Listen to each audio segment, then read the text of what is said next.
ನಮಸ್ಕಾರ, ಕೆಎಸ್ಎನ್ ವಾರ್ತೆಗಳಿಗೆ ಸ್ವಾಗತ. ಮೊದಲಿಗೆ ಮುಖ್ಯಾಂಶಗಳು. ಅಣಂಗೂರಿನಲ್ಲಿ ಖಾಸಗಿ ಬಸ್ ನಿಯಂತ್ರಣ ತಪ್ಪಿ ಮಗುಚಿ ಬಿದ್ದ ಘಟನೆ, 11 ಮಂದಿಗೆ ಗಾಯಗಳಾಗಿದ್ದು ಚಿಂತಾಜನಕವಾಗಿದೆ ಇಬ್ಬರ ಸ್ಥಿತಿ. ಕಾಸರಗೋಡು ಜಿಲ್ಲೆಯಲ್ಲಿ ಸರಣಿ ಕಳ್ಳತನ, ತ್ರಿಕರಿಪುರ, ಉಪ್ಪಳ, ಸೋಂಕಲ್ನಲ್ಲಿ ಮನೆಗಳಿಂದ ಹಣ, ಚಿನ್ನಾಭರಣ ಕಳವು.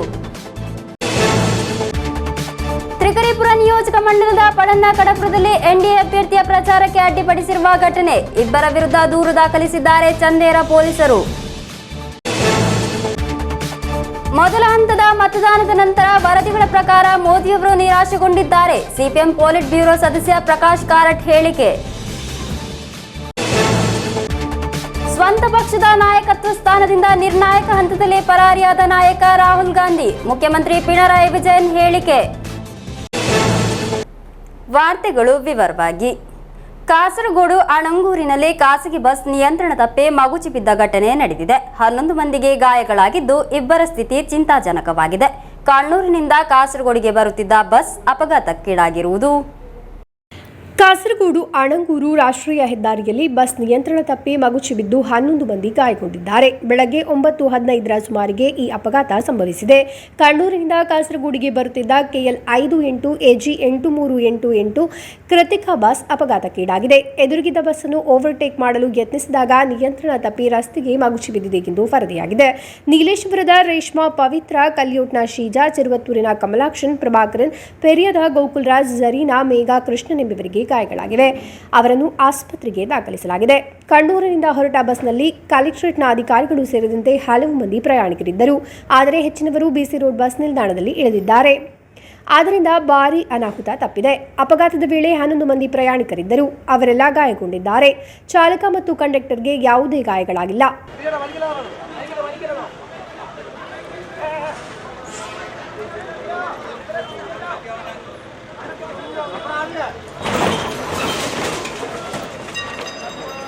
ಅಮಿತ ವೇಗವೇ ಅಪಘಾತಕ್ಕೆ ಕಾರಣ ಎಂದು ಪ್ರತ್ಯಕ್ಷದರ್ಶಿಗಳು ತಿಳಿಸಿದ್ದಾರೆ. 2 ബസ്സാർ ഭയങ്കര ഓവർ സ്പീഡ് എന്ന് പറഞ്ഞാൽ അത് ആ കാണുന്ന BC റോഡ് ജംഗ്ഷൻ ഒരു മൊട്ടമള് വിദ്യാനഗരത്തി ഇവിടുന്ന് ഇവിടേക്ക് ഡബിൾ റോഡാണുള്ളത്. ഡബിൾ റോഡാണ്. ഇതിൽ കൂടി 2 ആൾ ഒരേ അടിക്ക് അടുപ്പിച്ചുകൊണ്ട് വരുന്നു. എന്നിട്ടാകുമ്പോൾ യോൻ എന്താക്കി ഇതിൽ സ്ലോ ആണെന്ന് വേണ്ടിയിട്ട് ഇതിന് റൈറ്റിലേക്ക് എടുത്തു. ഈ കട്ടിങ് ഉള്ള സ്ഥലമാണ്. എടുത്തിട്ടാകുമ്പോൾ എന്താക്കി യോന് കൊടുത്തില്ല, അപ്പുറത്തെ ബസ്സാറിന് കൊടുത്തില്ല. യോന് റൈറ്റ് എടുത്തിട്ട് ഈ ഡിവൈഡർ ഉണ്ടായില്ല. ഈ അടുത്തേക്ക് വന്നിട്ട് ഒരേ അടി അടിച്ചു. ഫ്രണ്ട് ടയർ പൊട്ടി, ബസ് മറിഞ്ഞു. കണ്ടക്ടറും ഡ്രൈവറും ഓറില്ല, ഓർവാഞ്ഞു. നമ്മൾ ഈ ബസ്സിൻ്റെ ഇത്ര ആളെല്ലാം ഉണ്ടാവും, 10-15 പാസഞ്ചർ കൊണ്ടിട്ട് അടുക്ക് എടുക്കുന്നില്ല. അതിൻ്റെ ഉള്ളിൽ അതിനെല്ലാം എടുക്കുമ്പോൾ ഓർ എന്തിന് പായിന്. പിന്നെ 10-15 ആൾക്കാരുണ്ടായി. കുറച്ച് ആൾക്ക് നല്ലോണം ഉണ്ട്. ഈ ഫ്രണ്ട് സീറ്റിലിരുന്ന ആൾക്കുണ്ടല്ലോ നല്ലോണം പരിക്കുണ്ട്. അവർ ഒന്നാമത് മറിഞ്ഞിട്ടാകുമ്പോൾ അടിച്ചിട്ട് പുറത്തേക്ക് തെറിച്ചത്. ബസ്സുകൾ തമ്മിൽ ഭയങ്കര മത്സര ഓട്ടമാണ് ഈ റോട്ടിൽ നടക്കുന്നത്. ഒന്നാമത് NH പണി നടക്കുന്ന സമയത്ത് നല്ല രീതിയിൽ നല്ല റോഡാണ്. അപ്പോൾ അതുകൊണ്ട് ഈ ബസ്സുകൾ തമ്മിൽ മത്സര ഓട്ടമാണ് നടക്കുന്നത്. അപ്പോൾ അത് പ്രത്യേകമായി ശ്രദ്ധിക്കേണ്ടത് ബസ് ഓണർമാർ ശ്രദ്ധിക്കുക. ജീവൻ പണയം വെച്ചുള്ള ഓട്ടമാണ്. അപ്പോൾ അതുകൊണ്ട് ഉത്തരവാദിത്തപ്പെട്ട ബസ് ഓണേഴ്സും അതുപോലെ തന്നെ ഡ്രൈവർമാരും കൂടുതൽ ശ്രദ്ധിക്കേണ്ടതുണ്ട്. മനുഷ്യൻ്റെ ജീവൻ പണയം വെച്ചുള്ള ഒരു ഓട്ടം എന്തായാലും പാടത്തില്ല. ವೇಳಾಪಟ್ಟಿಯ ಬಗ್ಗೆ ಇರುವ ಸಮಸ್ಯೆ, ರಾಷ್ಟ್ರೀಯ ಹೆದ್ದಾರಿ ಅಭಿವೃದ್ಧಿ ಕಾಮಗಾರಿಯ ಭಾಗವಾಗಿ ಅವೈಜ್ಞಾನಿಕವಾಗಿ ಸ್ಥಾಪಿಸಿರುವ ಡಿವೈಡರ್ಗಳು ಅಪಘಾತವನ್ನು ಉಂಟು ಮಾಡುತ್ತಿದೆ ಎಂದು ಬಸ್ ಓನರ್ಸ್ ಅಸೋಸಿಯೇಷನ್ ಜಿಲ್ಲಾಧ್ಯಕ್ಷ ಗಿರೀಶ್ ಹೇಳಿದರು. ജില്ലാ പ്രസിഡന്റ് ഗിരീഷ് പറഞ്ഞു. സ്വകാര്യ ബസ്സുകൾ ഇങ്ങനെ മത്സരിച്ച് വരുന്നത് ഈ സമയ ക്രമീകരണത്തിൻ്റെ പരിമിതി അതിലുണ്ട്. മാത്രമല്ല ഈ റോഡ് കംപ്ലീറ്റ് ബ്ലോക്ക് ചെയ്തതുകൊണ്ട് പല ബസ്സുകളും ഇങ്ങനെയാണ് വരുന്നത്. ഇത് എല്ലാ ഭാഗങ്ങളിലും ഈ വിഷയമുണ്ട്. റോഡ് ബ്ലോക്ക് ആയതുകൊണ്ട് ടൈം കിട്ടുന്നില്ല. ടൈം കീപ്പ് ചെയ്ത് ഓടുന്ന വണ്ടികളായതുകൊണ്ട് പല അപകടങ്ങൾക്ക് സാധ്യതയുണ്ട്.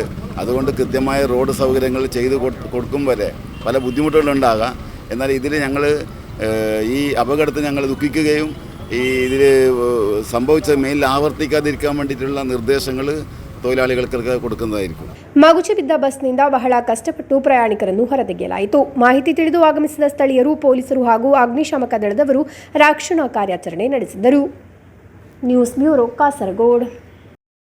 ಕಾಸರಗೋಡು ಜಿಲ್ಲೆಯಲ್ಲಿ ಸರಣಿ ಕಳ್ಳತನ, ತ್ರಿಕರಿಪುರ, ಉಪ್ಪಳ, ಸೋಂಕಲ್ನಲ್ಲಿ ಮನೆಗಳ ಬೀಗ ಒಡೆದು ಹಣ, ಚಿನ್ನಾಭರಣ ಕಳವು ಮಾಡಲಾಗಿದೆ. ಕಳ್ಳತನ ಹೆಚ್ಚಾಗುತ್ತಿರುವುದು ಜನರಲ್ಲಿ ಆತಂಕ ಸೃಷ್ಟಿಸಿದೆ. ಕರ್ನಾಟಕದೊಂದಿಗೆ ಗಡಿ ಹಂಚಿಕೊಳ್ಳುವ ಉಪ್ಪಳ ಸುಂಕಾಲ್ ಪ್ರತಾಪ್ ನಗರದಲ್ಲಿ ಮನೆಯ ಬೀಗ ಒಡೆದು ಚಿನ್ನ ಮತ್ತು ಹಣವನ್ನು ಕಳ್ಳತನ ಮಾಡಲಾಗಿದೆ. ಸಿನಿಮಾ ಶೈಲಿಯಲ್ಲಿ ಕಳ್ಳತನ ನಡೆದಿದೆ.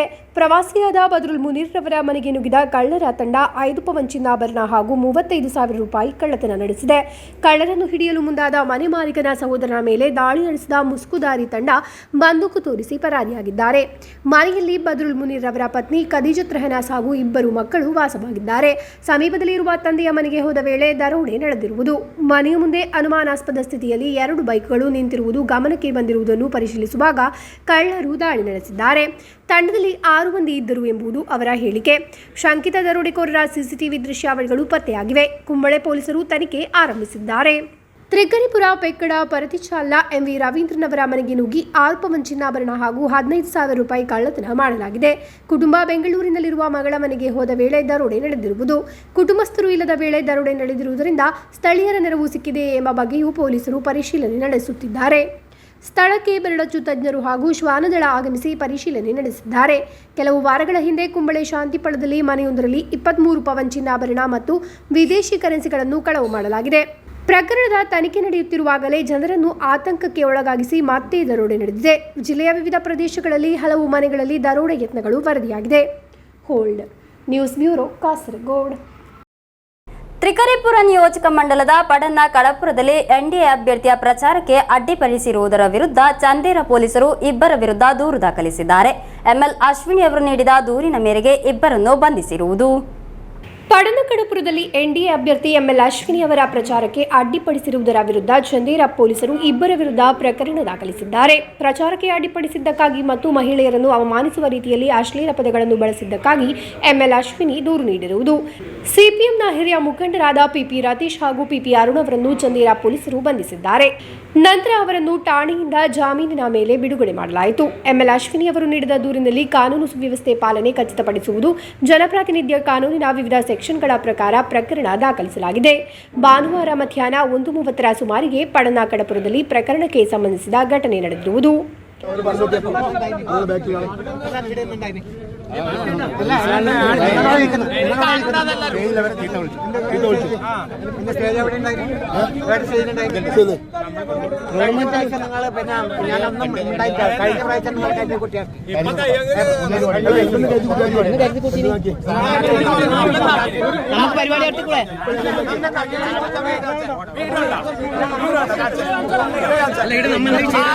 എന്താണ് ചെയ്തത്?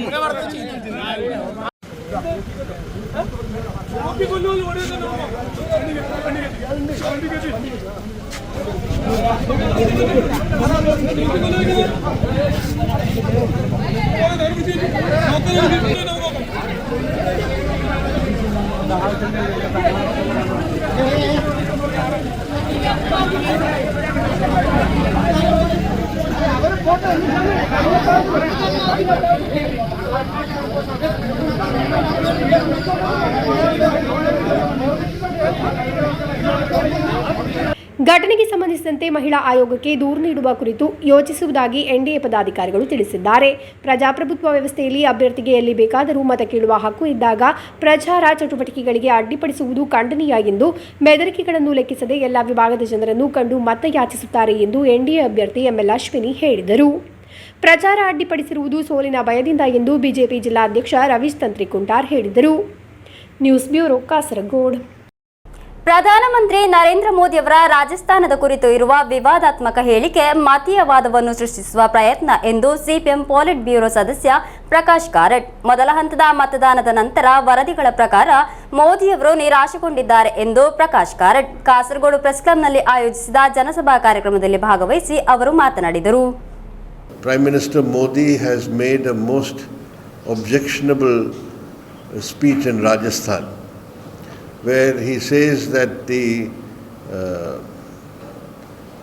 Congress Party manifesto is going to, they promised to do a survey of people's properties and gold, etc., and then hand over this to the Muslims. Where it has come in this form in the Congress manifesto, nobody knows, there's nothing like that. But he then quotes from Prime Minister Manmohan Singh had said Muslims should get the first claim on resources. So all this properties and gold of people are going to be surveyed, and then they will be taken over and handed over to the Muslims. This is a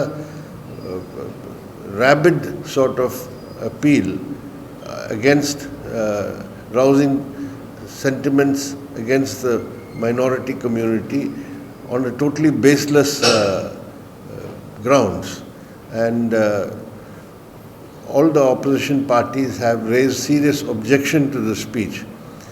As far as our party is concerned, we have decided to lodge a complaint with the police in Rajasthan. ಐಎನ್ಡಿ ಒಕ್ಕೂಟ ರಾಹುಲ್ ಗಾಂಧಿ ಅವರನ್ನು ಪ್ರಧಾನಮಂತ್ರಿ ಸ್ಥಾನಕ್ಕೆ ಪರಿಗಣಿಸಿಲ್ಲ ಎಂದು ಸ್ವಂತ ಪಕ್ಷದ ನಾಯಕತ್ವ ಸ್ಥಾನದಿಂದ ನಿರ್ಣಾಯಕ ಹಂತದಲ್ಲಿ ಪರಾರಿಯಾದ ನಾಯಕ ರಾಹುಲ್ ಗಾಂಧಿ ಎಂದು ಮುಖ್ಯಮಂತ್ರಿ ಪಿಣರಾಯಿ വിജയൻ കാഞ്ഞങ്ങാടിನಲ್ಲಿ ನಡೆದ ಸುದ್ದಿಗೋಷ್ಠಿಯಲ್ಲಿ ಅವರು മാതനാടിದರು. ഇന്ത്യ രാജ്യത്തെ മോചിപ്പിക്കാനുള്ള മൂർത്തമായ സമീപനമാണ് ഞങ്ങൾ മുന്നോട്ട് വെച്ചത്. കോൺഗ്രസോ വർഗീയ വിഭജനത്തിൻ്റെ അജണ്ടയായി BJP സർക്കാർ കൊണ്ടുവന്ന പൗരത്വ നിയമ ഭേദഗതിയെക്കുറിച്ച് മിണ്ടാൻ തയ്യാറായോ? BJPയെ പേടിച്ച് മുസ്ലിം ലീഗിൻ്റെ കൊടിയും സ്വന്തം പതാകയും ഒളിപ്പിക്കുകയല്ലേ ചെയ്തു. ഇവിടെ രാഹുൽ ഗാന്ധിയുടെ പാർട്ടി കൈകാര്യം ചെയ്യുന്നത് ഒരുതരം പാപ്പർ രാഷ്ട്രീയമാണ്. കൊടിപിടിച്ച ലീഗുകാരെ തല്ലുന്ന കോൺഗ്രസ്, പൗരത്വ ഭേദഗതി വിഷയത്തിൽ പരസ്യം കൊടുത്ത പത്രം കത്തിക്കുന്ന ലീഗ്, ഇതെല്ലാമാണ് UDFൻ്റെ ഇപ്പോഴത്തെ അവസ്ഥ. മൂന്ന് കൂട്ടരുടെ കടന്നാക്രമണങ്ങളെ നേരിട്ടും അതിജീവിച്ചുമാണ് LDF സംസ്ഥാനത്തെ ജനങ്ങളുടെ അംഗീകാരം നേടുന്നത്. ಉತ್ತರ ಕನ್ನಡದ ದಾಂಡೇಲಿ ತಾಲೂಕಿನಲ್ಲಿ ಹರಿಯುವ ಕಾಳಿ ನದಿಯಲ್ಲಿ ಒಂದೇ ಕುಟುಂಬದ 6 ಮಂದಿ ಮುಳುಗಿ ದಾರುಣವಾಗಿ ಸಾವನ್ನಪ್ಪಿದ ದುರ್ಘಟನೆ ನಡೆದಿದೆ. ಬಿಸಿಲಿನ ಬೇಗೆಗೆ ನೀರಿನಲ್ಲಿ ಈಜಾಡಲು ತೆರಳಿದ್ದ ಸಂದರ್ಭ ಘಟನೆ ಸಂಭವಿಸಿರುವುದು. ಉತ್ತರ ಕನ್ನಡದ ದಾಂಡೇಲಿ ತಾಲೂಕಿನಲ್ಲಿ ಹರಿಯುವ ಕಾಳಿ ನದಿಯಲ್ಲಿ ಒಂದೇ ಕುಟುಂಬದ 6 ಮಂದಿ ಮುಳುಗಿ ದಾರುಣವಾಗಿ ಸಾವನ್ನಪ್ಪಿದ ದುರ್ಘಟನೆ ನಡೆದಿದೆ. ಬಿಸಿಲಿನ ಬೇಗೆಗೆ ನೀರಿನಲ್ಲಿ ಈಜಾಡಲು ತೆರಳಿದ್ದ ಸಂದರ್ಭ ಘಟನೆ ಸಂಭವಿಸಿರುವುದು. ಮೃತರಲ್ಲಿ 3 ಹುಬ್ಬಳ್ಳಿಯವರಾಗಿದ್ದು ಇನ್ನು 3 ಬೆಂಗಳೂರಿಗರಾಗಿದ್ದಾರೆ. ಬೇಸಿಗೆ ರಜೆಯ ಹಿನ್ನೆಲೆಯಲ್ಲಿ ಹುಬ್ಬಳ್ಳಿಯ ನೆಂಟರ ಮನೆಗೆ ಬಂದಿದ್ದು ಎಲ್ಲರೂ ಸೇರಿ ಪ್ರವಾಸಕ್ಕೆಂದು ತೆರಳಿದ ವೇಳೆ ಈ ದುರ್ಘಟನೆ ಸಂಭವಿಸಿದೆ. ನೀರಿನಲ್ಲಿ ಮುಳುಗುತ್ತಿದ್ದ ಒಬ್ಬರನ್ನೊಬ್ಬರು ರಕ್ಷಣೆ ಮಾಡುವುದಕ್ಕೆಂದು ತೆರಳಿ ಎಲ್ಲರೂ ಸಾವನ್ನಪ್ಪಿದ್ದಾರೆ ಎಂದು ತಿಳಿದುಬಂದಿದೆ. ಮೃತರನ್ನು ನಜೀರ್ ಅಹಮದ್, ರೇಷ್ಮಾ ಉನ್ನೀಸಾ, ಇಫ್ರಾ ಅಹಮದ್, ಅಲ್ಫಿಯಾ ಅಹಮದ್, ಅಬೀದ್ ಅಹಮದ್ ಹಾಗೂ ಮೊಯಿನ್ ಅಹಮದ್ ಎಂದು ಗುರುತಿಸಲಾಗಿದೆ. ಹುಬ್ಬಳ್ಳಿಯಿಂದ ಒಟ್ಟು 8 ಮಂದಿ ಪ್ರವಾಸಕ್ಕೆಂದು ಅಕೋಡಕ್ಕೆ ಬಂದಿದ್ದರು. ಈ ಪೈಕಿ 6 ಮಂದಿ ಈಜಲು ತೆರಳಿರುವುದು. ಅಗ್ನಿಶಾಮಕ ಸಿಬ್ಬಂದಿ ಹಾಗೂ ಸ್ಥಳೀಯ ನುರಿತ ಈಜುಗಾರರ ಸಹಾಯದಿಂದ ದಾಂಡೇಲಿ ಗ್ರಾಮೀಣ ಪೊಲೀಸರು ಮೃತದೇಹಗಳನ್ನು ನೀರಿನಿಂದ ಹೊರಗೆ ತೆಗೆದಿದ್ದಾರೆ. ಪ್ರವಾಸಕ್ಕೆಂದು ಬಂದವರ ಪೈಕಿ ನೀರಿಗಿಳಿಯದ 2 ಮಹಿಳೆಯರು ಮಾತ್ರ ಬದುಕುಳಿದಿದ್ದಾರೆ. ಈ ಘಟನೆ ಕುರಿತಂತೆ ತನಿಖೆ ಮುಂದುವರಿಸಿದ್ದಾರೆ. ಮೃತದೇಹಗಳನ್ನು ಮರಣೋತ್ತರ ಪರೀಕ್ಷೆಗಾಗಿ ದಾಂಡೇಲಿಯ ಸಾರ್ವಜನಿಕ ಆಸ್ಪತ್ರೆಗೆ ರವಾನೆ ಮಾಡಲಾಗಿದೆ. News bureau, Mangaluru. 2024ರ ಲೋಕಸಭೆ ಚುನಾವಣೆಗೆ ಸಂಬಂಧಿಸಿದಂತೆ ವೋಟಿಂಗ್ ಮಿಷನ್ಗಳ ಮತ್ತು ವಿವಿಪ್ಯಾಟ್ಗಳ ಮೊದಲ ಹಂತದ ಸಪ್ಲಿಮೆಂಟರಿ ರ್ಯಾಂಡಮೈಸೇಷನ್ ನಡೆಯಿತು. ಜಿಲ್ಲಾ ಚುನಾವಣಾಧಿಕಾರಿಯಾದ ಜಿಲ್ಲಾಧಿಕಾರಿ ಕೆ ಇಂಬಾಶೇಖರ್, ಸಾರ್ವಜನಿಕ ನಿರೀಕ್ಷಕ ಋಷಿರೇಂದ್ರ ಕುಮಾರ್ ಅವರ ನೇತೃತ್ವದಲ್ಲಿ ನಡೆಸಲಾಗಿರುವುದು. 2024ರ ಲೋಕಸಭೆ ಚುನಾವಣೆಗೆ ಸಂಬಂಧಿಸಿದಂತೆ ವೋಟಿಂಗ್ ಮಿಷನ್ಗಳ ಮತ್ತು ವಿವಿಪ್ಯಾಟ್ಗಳ ಮೊದಲ ಹಂತದ ಸಪ್ಲಿಮೆಂಟರಿ ರ್ಯಾಂಡಮೈಸೇಷನ್ ಜಿಲ್ಲಾ ಚುನಾವಣಾಧಿಕಾರಿಯಾದ ಜಿಲ್ಲಾಧಿಕಾರಿ ಕೆ ಇಂಬಾಶೇಖರ್ ಹಾಗೂ ಸಾರ್ವಜನಿಕ ನಿರೀಕ್ಷಕ ಋಷಿರೇಂದ್ರ ಕುಮಾರ್ ರವರ ನೇತೃತ್ವದಲ್ಲಿ ನಡೆಸಲಾಯಿತು. ಕಾರ್ಯಾರಂಭ ಮಾಡಿದ ನಂತರ ಜಿಲ್ಲೆಯ ಪ್ರತಿ ವಿಧಾನಸಭಾ ಕ್ಷೇತ್ರಗಳಲ್ಲಿ ದೋಷಪೂರಿತ ಯಂತ್ರಗಳನ್ನು ಬದಲಿಸಲು ಅಗತ್ಯವಿರುವ ಮತಯಂತ್ರಗಳು ಹಾಗೂ ವಿವಿಪ್ಯಾಟ್ಗಳ ರ್ಯಾಂಡಮೈಸೇಷನ್ ಕಾರ್ಯವು ಜಿಲ್ಲಾಧಿಕಾರಿಗಳ ಕಚೇರಿಯಲ್ಲಿ ನಡೆಯಿತು. ರ್ಯಾಂಡಮೈಸೇಷನ್ನಲ್ಲಿ AROಗಳಾದ P Shaju, Jaigi Paul, EVM nodal ಅಧಿಕಾರಿ ಜೇಸನ್ ಮ್ಯಾಥ್ಯೂ, ಚುನಾವಣಾ ಜಿಲ್ಲಾಧಿಕಾರಿ ಪಿ ಅಖಿಲ್, ರಾಜಕೀಯ ಪಕ್ಷದ ಪ್ರತಿನಿಧಿಗಳಾದ M Kunjambu Nambiar, BM Jamal Patel, KA Mohammed Basil ಮೊದಲಾದವರು ಭಾಗವಹಿಸಿದ್ದರು.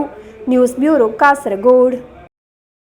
ಕಟೀಲು ಶ್ರೀ ದುರ್ಗಾಪರಮೇಶ್ವರಿ ದೇವಸ್ಥಾನದ ಜಾತ್ರಾ ಮಹೋತ್ಸವ ಸಮಾಪನಗೊಂಡಿತು. ಕೊನೆಯ ದಿನ ನಡೆದ ಅಬ್ಬರದ ತೂಟೇದಾರ ಆಚರಣೆ ಗಮನಾರ್ಹವಾಗಿತ್ತು. ಸಾವಿರಾರು ವರ್ಷ ಇತಿಹಾಸವಿರುವ ಕಟೀಲು ಶ್ರೀ ದುರ್ಗಾಪರಮೇಶ್ವರಿ ದೇವಸ್ಥಾನದಲ್ಲಿ ಜಾತ್ರೋತ್ಸವ ಅದ್ದೂರಿಯಾಗಿ ನಡೆಯಿತು. ಜಾತ್ರಾ ಮಹೋತ್ಸವದ ಕೊನೆಯ ದಿನದಂದು ನಡೆದ ಅಬ್ಬರದ ತೂಟೇದಾರ ಆಚರಣೆ ಗಮನಾರ್ಹವಾಯಿತು.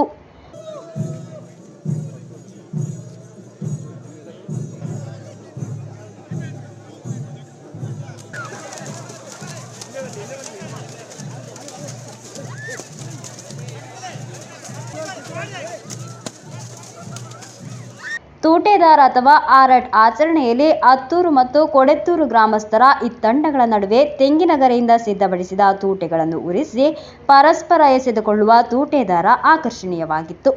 ಬೆಳಗಿನ ಜಾವ ನಡೆದ ಈ ಆಚರಣೆಯನ್ನು ವೀಕ್ಷಿಸಲು ಭಕ್ತರು ಭಾರೀ ಸಂಖ್ಯೆಯಲ್ಲಿ ಆಗಮಿಸಿದ್ದರು. ಅತ್ತೂರು ಕೊಡೆತ್ತೂರು ಗ್ರಾಮಗಳ ನಡುವೆ ನಡೆಯುವ ಅಗ್ನಿಯ ಆಟ ಕಟೀಲು ದೇವಸ್ಥಾನ ಮುಂಭಾಗದಲ್ಲಿ ನಡೆಯುವ ವಿಭಿನ್ನ ಆಚರಣೆಯಾಗಿದೆ. ಅನೇಕ ವರ್ಷಗಳ ಇತಿಹಾಸ ಹೊಂದಿರುವ ಆಚರಣೆ ಇದಾಗಿದ್ದು, ನಿಷ್ಠೆಯಿಂದ ವೃತ್ತ ಪಾಲಿಸಿ ಈ ಅಗ್ನಿಕೇಳಿಯಲ್ಲಿ ಭಾಗವಹಿಸುವ ಗ್ರಾಮಸ್ಥರು ಪರಸ್ಪರ ಬೆಂಕಿಯ ದೀವಟಿಕೆಯನ್ನು ಎರಚಾಟ ಮಾಡುವ ಮೂಲಕ ಹರಕೆ ಸಲ್ಲಿಸುತ್ತಾರೆ. ವೃತ್ತದಿಂದ ಭಾಗವಹಿಸುವುದರಿಂದ ಭಕ್ತರಿಗೆ ಯಾವುದೇ ಬೆಂಕಿಯ ಗಾಯಗಳು ಸಂಭವಿಸುವುದಿಲ್ಲ. ಕಟೀಲು ದೇವಿಗೆ ಈ ಆಚರಣೆ ಇಷ್ಟವಾದ ಕಾರಣ ಅನಾದಿ ಕಾಲದಿಂದಲೂ ಆಚರಣೆ ನಡೆದು ಬರುತ್ತಿದೆ. ಜಾತ್ರೆಯ ಸಂದರ್ಭದಲ್ಲಿ ಮಾತ್ರ ಈ ಅಗ್ನಿಕೇಳಿ ಆಚರಣೆ ನಡೆಯುವುದು. ನಂತರ ಶ್ರೀದೇವಿಯ ಅವಭೃತ ಸ್ನಾನ, ವಿಶೇಷ ಸೇವೆ ನಡೆಯಿತು.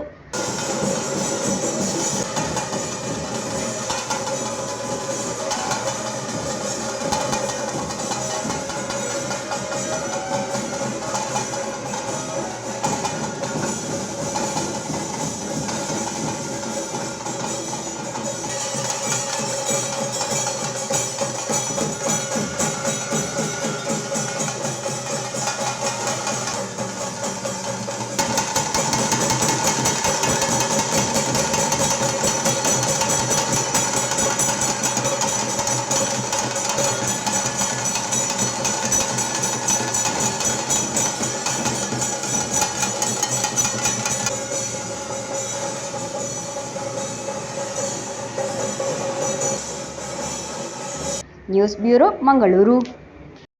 ಕೇಂದ್ರ ಸರ್ಕಾರದ ಯೋಜನೆಗಳ ಸಂಪೂರ್ಣ ಲಾಭ ಜಿಲ್ಲೆಯಲ್ಲಿನ ಜನರಿಗೆ ಲಭಿಸದೇ ಇರುವುದಕ್ಕೆ ಜವಾಬ್ದಾರಿ ಕಾಸರಗೋಡು ಲೋಕಸಭಾ ಮಂಡಲ ಪರ್ಯಾಯವಾಗಿ ಆಡಳಿತ ನಡೆಸಿದ 2 ಪಕ್ಷಗಳು ಎಂದು ಬಿಜೆಪಿ ದೋಷಾರೋಪ ಪಟ್ಟಿಯ ಮೂಲಕ ಆರೋಪಿಸಿದೆ. ಕಾಸರಗೋಡು ಪ್ರೆಸ್ ಕ್ಲಬ್ನಲ್ಲಿ ನಡೆದ ಸುದ್ದಿಗೋಷ್ಠಿಯಲ್ಲಿ ಬಿಜೆಪಿ ರಾಜ್ಯ ಕಾರ್ಯದರ್ಶಿ ಕೆ ರಂಜಿತ್ ದೋಷಾರೋಪ ಪಟ್ಟಿಯನ್ನು ಎಂ നാരായണ ಭಟ್ ಅವರಿಗೆ ನೀಡಿ ಬಿಡುಗಡೆ ಮಾಡಿದರು. നമ്മുടെ കേരളത്തിൽ 14 ജില്ലയാണുള്ളത്. ഈ 14 ജില്ലയിൽ ഒരറ്റത്തുള്ളൊരു ജില്ലയാണ് കാസർഗോഡ് ജില്ല. കേരളത്തിലെ ഗവൺമെൻറ്റിൻ്റെ മനസ്സിൽ കാസർഗോഡ് എന്ന് പറയുന്നൊരു ജില്ല ഉണ്ടോ എന്ന് ചോദിച്ചാൽ ഇല്ല എന്ന് വേണം പറയാൻ. വികസനത്തിൻ്റെ കാര്യത്തിൽ 14ാമത്തെ ജില്ലയാണ് കാസർഗോഡ് ജില്ല. യഥാർത്ഥത്തിൽ ഈ മുന്നണികൾ ജനങ്ങളെ എല്ലാ കാലങ്ങളിലും ജനങ്ങളെ പറ്റിച്ചുകൊണ്ടേയിരിക്കുകയാണ്. ഓരോ മേഖല എടുത്ത് പരിശോധിച്ച് കഴിഞ്ഞാലും നമുക്കത് കാണാൻ സാധിക്കും. അപ്പോൾ കാസർഗോഡ് ജില്ലയിൽ ആരോഗ്യരംഗത്ത് ജനങ്ങളുടെ പ്രശ്നങ്ങൾ പരിഹരിക്കാൻ വേണ്ടി ഈ കഴിഞ്ഞ കാലഘട്ടങ്ങളിൽ കഴിഞ്ഞ 5 വർഷം ഈ മണ്ഡലത്തെ പ്രതിനിധീകരിച്ച MP ഒന്നും ചെയ്യാൻ സാധിച്ചിട്ടില്ല. അതിനു മുമ്പ് 5 വർഷം ഭരിച്ച LDFനും ഒന്നും ചെയ്യാൻ സാധിച്ചിട്ടില്ല. സംസ്ഥാന ഗവൺമെൻറ്റിനും ഈ പ്രശ്നം പരിഹരിക്കാൻ വേണ്ടി സാധിച്ചില്ല. എൻഡോൾസഫാൻ ദുരിതബാധിതർക്ക് അവർക്ക് ആവശ്യമായ ചികിത്സ കൊടുക്കാനുള്ള സംവിധാനം ഈ കാസർഗോഡ് ജില്ലയില്ല. ഇതൊക്കെ പരിഹരിക്കാൻ, ഇതൊക്കെ അധികാരികളുടെ മുമ്പിൽ എത്തിക്കാൻ, ഇതൊക്കെ ഭരണകേന്ദ്രങ്ങളിൽ എത്തിക്കാൻ ഉത്തരവാദപ്പെട്ട MP പൂർണ്ണമായും പരാജയമാണ്. ഇപ്പോൾ MP മാർ നമ്മൾ കാണുന്ന, ഇപ്പോൾ കാസർഗോഡിലെ MP ആയാലും കണ്ണൂർ MP ആയാലും കാണുന്നത് ഏതെങ്കിലും ഒരു നഗരത്തിൽ വലിയൊരു ഹൈമാസ്ക് ലൈറ്റ് വെച്ച് കഴിഞ്ഞാൽ അതിൻ്റെ മുകളിൽ നല്ല ഒരു ഫോട്ടോയും വെച്ച് കഴിഞ്ഞാൽ അതാണ് MP മാരുടെ ഏറ്റവും വലിയ വികസനം എന്നാണ് പറയുന്നത്.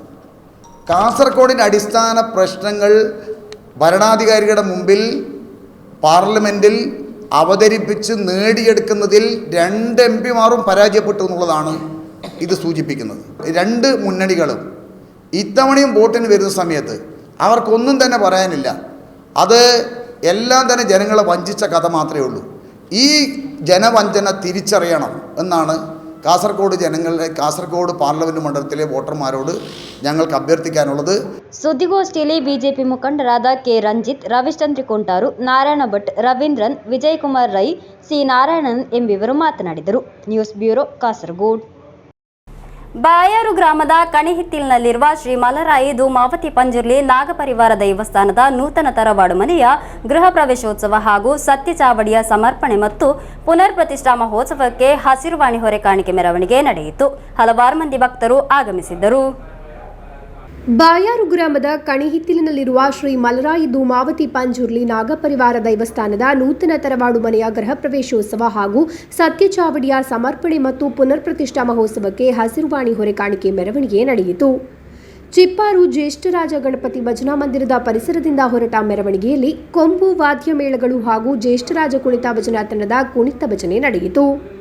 ತದನಂತರ ತಂತ್ರಿವರ್ಯರಾದ ಉಳಿಯತಾಯ ವಿಷ್ಣು ಹಸ್ರರಿಗೆ ಪೂರ್ಣ ಕುಂಭ ಸ್ವಾಗತ ನೀಡಲಾಯಿತು. ಈ ಸಂದರ್ಭದಲ್ಲಿ ಬಂಬ್ರಾಣ ಧೂಮಾವತಿ ದೇವಸ್ಥಾನದ ನಾರಾಯಣ ಪೂಜಾರಿಯವರಿಂದ ಉಗ್ರಾಣ ಮುಹೂರ್ತ ನೆರವೇರಿತು. ತದನಂತರ ಸಾಮೂಹಿಕ ಪ್ರಾರ್ಥನೆಯೊಂದಿಗೆ ವಿವಿಧ ತಾಂತ್ರಿಕ ವೈದಿಕ ವಿಧಿವಿಧಾನಗಳು ಜರುಗಿತು. News bureau, Kasaragod. KPSTA Kasaragod ಉಪಜಿಲ್ಲಾ ಸಮಿತಿ ಈ ವರ್ಷ ಸೇವೆಯಿಂದ ನಿವೃತ್ತರಾಗುವವರಿಗೆ ಬೀಳ್ಕೊಡುಗೆ ನೀಡಿತು. ಕಣ್ಣೂರು ವಿಶ್ವವಿದ್ಯಾನಿಲಯದ ಬಹುಭಾಷಾ ಅಧ್ಯಯನ ಕೇಂದ್ರದ ನಿರ್ದೇಶಕ ಡಾಕ್ಟರ್ ಎಂ ಶ್ರೀಧರನ್ ಉದ್ಘಾಟಿಸಿದರು. ಕೆಪಿಎಸ್ಟಿಎ ಕಾಸರಗೋಡು ಉಪಜಿಲ್ಲಾ ಸಮಿತಿಯ ನೇತೃತ್ವದಲ್ಲಿ ಈ ವರ್ಷ ಸೇವೆಯಿಂದ ನಿವೃತ್ತರಾಗುವವರಿಗೆ ಬೀಳ್ಕೊಡುಗೆ ಗುರುಚರಣಂ 2K24 ಅನ್ನು ಆಯೋಜಿಸಲಾಯಿತು. ಕಣ್ಣೂರು ವಿಶ್ವವಿದ್ಯಾನಿಲಯ ಬಹುಭಾಷಾ ಅಧ್ಯಯನ ಕೇಂದ್ರದ ನಿರ್ದೇಶಕ ಡಾಕ್ಟರ್ ಎಂ ಶ್ರೀಧರನ್ ಉದ್ಘಾಟಿಸಿದರು. മലയാള ഭാഷയും സാഹിത്യവും പഠിക്കുന്ന വിദ്യാർത്ഥികൾ അവർക്ക് സിലബസിൽ നൽകിയിട്ടുള്ള കഥയോ കവിതയോ വായിക്കാനല്ല ആഗ്രഹിക്കുന്നത്, അതിൻ്റെ ഓഡിയോ കേൾക്കുന്നതിന് വേണ്ടിയിട്ടാണ്. പൊന്മുത്തം നടക്കിയുടെ കഥയുടെ ഓഡിയോ കിട്ടുമോ സാറേ? പി കുഞ്ഞിരാമൻ നായരുടെ നരബലിയുടെ കളിയച്ഛൻ്റെ ഓഡിയോ കിട്ടുമോ സാറേ എന്നുള്ളതാണ് അവരുടെ ചോദ്യം. ഇനി ഈ ഓഡിയോ വല്ല വിധേനയും ലഭ്യമാക്കിയാൽ തന്നെ അവർ 2 സ്പീഡിലാണ് ഇതിനെ കേൾക്കുക. ഒന്നിലോ 1.5 1.5 കേൾക്കാനുള്ള സാവകാശം, മാനസികമായ സാന്നിധ്യം അവരെ സംബന്ധിച്ചിടത്തോളം ಇಲ್ಲ. ಉಪಜಿಲ್ಲಾ ಅಧ್ಯಕ್ಷ ಜಾನ್ ಕೆ.ಎ ಅಧ್ಯಕ್ಷತೆ ವಹಿಸಿದ್ದರು. ಕೆಪಿಎಸ್ಟಿ ಜಿಲ್ಲಾ ಕಾರ್ಯದರ್ಶಿ ಪಿಟಿ ಬೆನ್ನಿ ಮುಖ್ಯ ಭಾಷಣ ಮಾಡಿದರು. ಜಿಲ್ಲಾ ಖಜಾಂಚಿ ಜೋಮಿ ಟಿ ಜೋಸ್, ರಾಜ್ಯ ಸಮಿತಿ ಸದಸ್ಯ ಅಶೋಕನ್ ಕೋಡುತ್, ರಾಜ್ಯ ಪರಿಷತ್ ಸದಸ್ಯೆ ಸ್ವಪ್ನ ಜಾರ್ಜ್, ಜಿಲ್ಲಾ ಉಪಾಧ್ಯಕ್ಷ ಸುಗತನ್ ಕೆ, ಜಿಲ್ಲಾ ಜಂಟಿ ಕಾರ್ಯದರ್ಶಿ ಜಯದೇವನ್ ಕೆ ಮುಂತಾದವರು ಮಾತನಾಡಿದರು. ನಿವೃತ್ತಿ ಹೊಂದುವ ಅಧ್ಯಾಪಕರು ಭಾಷಣ ಮಾಡಿದರು. ಉಪಜಿಲ್ಲಾ ಕಾರ್ಯದರ್ಶಿ ಹರೀಶ್ ಪ್ರಸಾದ್ ಸ್ವಾಗತಿಸಿ ಉಪಜಿಲ್ಲಾ ಕೋಶಾಧಿಕಾರಿ ಶಾಯಿಮಾ ಪರಂಬತ್ ಧನ್ಯವಾದವಿತ್ತರು. News bureau, Kasaragod. ಕೊನೆಯಲ್ಲಿ ಮತ್ತೊಮ್ಮೆ ಮುಖ್ಯಾಂಶಗಳು. ಅಣಂಗೂರಿನಲ್ಲಿ ಖಾಸಗಿ ಬಸ್ ನಿಯಂತ್ರಣ ತಪ್ಪಿ ಮಗುಚಿ ಬಿದ್ದ ಘಟನೆ, 11 ಮಂದಿಗೆ ಗಾಯಗಳಾಗಿದ್ದು ಚಿಂತಾಜನಕವಾಗಿದೆ ಇಬ್ಬರ ಸ್ಥಿತಿ. ಕಾಸರಗೋಡು ಜಿಲ್ಲೆಯಲ್ಲಿ ಸರಣಿ ಕಳ್ಳತನ, ತ್ರಿಕರಿಪುರ, ಉಪ್ಪಳ, ಸೋಂಕಲ್ನಲ್ಲಿ ಮನೆಗಳಿಂದ ಹಣ, ಚಿನ್ನಾಭರಣ ಕಳವು. ತ್ರಿಕರಿಪುರ ನಿಯೋಜಕ ಮಂಡಲದ ಪಳನ್ನ ಕಡಪುರದಲ್ಲಿ ಎನ್ಡಿಎ ಅಭ್ಯರ್ಥಿಯ ಪ್ರಚಾರಕ್ಕೆ ಅಡ್ಡಿಪಡಿಸಿರುವ ಘಟನೆ, ಇಬ್ಬರ ವಿರುದ್ಧ ದೂರು ದಾಖಲಿಸಿದ್ದಾರೆ ಚಂದೇರ ಪೊಲೀಸರು. ಮೊದಲ ಹಂತದ ಮತದಾನದ ನಂತರ ವರದಿಗಳ ಪ್ರಕಾರ ಮೋದಿಯವರು ನಿರಾಶೆಗೊಂಡಿದ್ದಾರೆ, ಸಿಪಿಎಂ ಪೊಲಿಟ್ ಬ್ಯೂರೋ ಸದಸ್ಯ ಪ್ರಕಾಶ್ ಕಾರಟ್ ಹೇಳಿಕೆ. ಸ್ವಂತ ಪಕ್ಷದ ನಾಯಕತ್ವ ಸ್ಥಾನದಿಂದ ನಿರ್ಣಾಯಕ ಹಂತದಲ್ಲಿ ಪರಾರಿಯಾದ ನಾಯಕ ರಾಹುಲ್ ಗಾಂಧಿ, ಮುಖ್ಯಮಂತ್ರಿ ಪಿಣರಾಯಿ ವಿಜಯನ್ ಹೇಳಿಕೆ. ಇಂದಿನ ವಾರ್ತಾ ಸಂಚಿಕೆ ಇಲ್ಲಿಗೆ ಮುಕ್ತಾಯವಾಯಿತು. ಮುಂದಿನ ವಾರ್ತಾ ಸಂಚಿಕೆಯೊಂದಿಗೆ ಭೇಟಿಯಾಗೋಣ. ವಂದನೆಗಳು.